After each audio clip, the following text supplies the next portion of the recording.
Hey, good afternoon. Just winding up my bone broth fast. This one right here I made extra special. I've been making them all with a scoop of the bovine collagen. I'm running a little low on my marine collagen, so I'm letting that sit for a second. But with this one, I also added a good sized scoop of chlorella powder because we are heading into the meaty mode. I do not do full carnivore diet. I actually, especially after a fast, will overemphasize we do not need to do anything that's going to slow our digestion right after a fast. That is, we need to break the fast first and then we can head into that kind of stuff.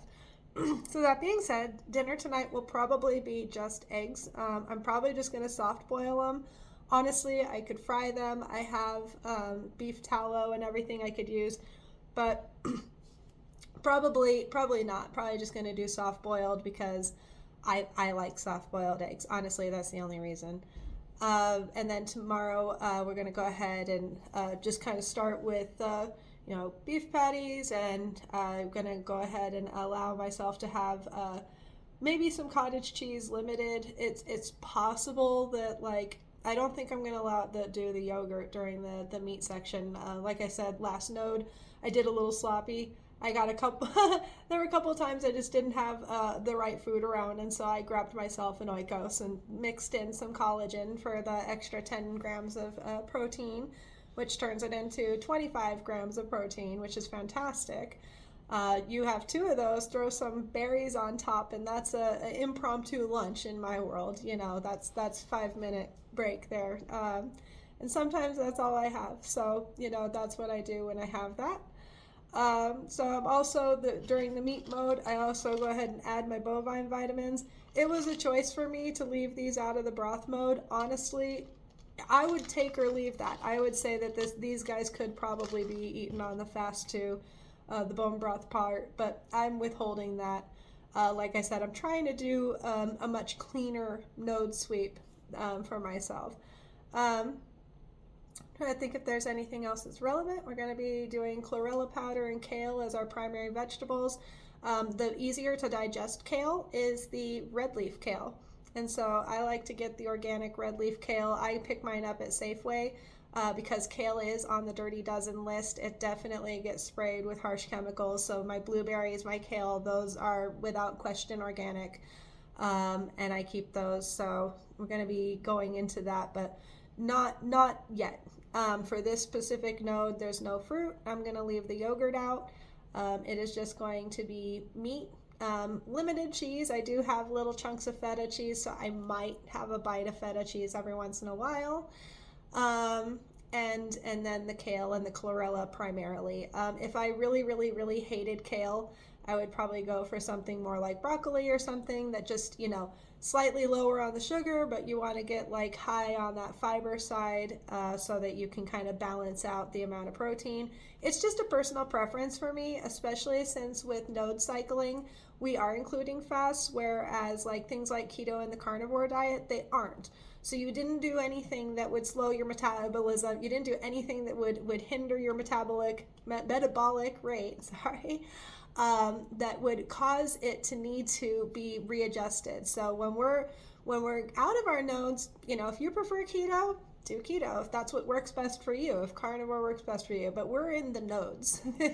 And so these are very specific. When we go into the fast, we've got the great benefits, the cellular structure repair, and I'm gonna mess this up again. It's the autophagy phase. I'm gonna get that word right. I have, we want to glide into that gut biome repair, which is the broth phase, and we really want to limit the amount of things that are going in our body during that broth phase. So very limited things. Like I said, you could add the organ vitamins, but I really wouldn't add too much else. I don't even use the chlorella powder until I'm just about to break the whole fast and go into that meaty mode. It's just incredibly important that we respect the fact that you just did something to your structure during that, though. There were benefits, but you can't just go back to regular eating. People can give themselves gut blockages and all sorts of problems if they go straight back to eating. So the purpose of this is to break the fast incredibly slowly, and it gives us actually the best effects. So I was down to about 148. I'm expecting the next 48 hours, which won't actually start till 8 p.m. tonight. The 48 hours after that to basically be where I see most of the weight lost. And then we'll be going into the final node where we're basically trying to maintain the same level of protein, keep adding fiber, and that's when we go ahead and look at adding our yogurts, adding our berries. We want to make sure that we get the benefits of all the foods. We want to have a great variety of foods. In fact, the final node should be what you're mostly living like. That should be your daily life diet, whichever one is working best for you. And you learn about yourself and which things work for you by adding each thing slowly. And every week you can learn more about yourself and figure out exactly what your final node should be like, so that you don't need to go back to it. And then after that, you might still like doing the fast for the other reasons, but you won't be doing it to lose weight. You're not going to be doing it because every couple weeks your weight's doing this. That is not the goal. What we're looking for is a sustainable diet that works for you, that gives you the most variety possible, so that you can get the best, highest nutrition available to you without hurting yourself. So I'm actually going to go take myself for a little bike ride. My favorite wing place out here sells just the hottest hot sauce, and next time I bake up some chicken wings, some of them are getting dipped in that. Cheers, guys.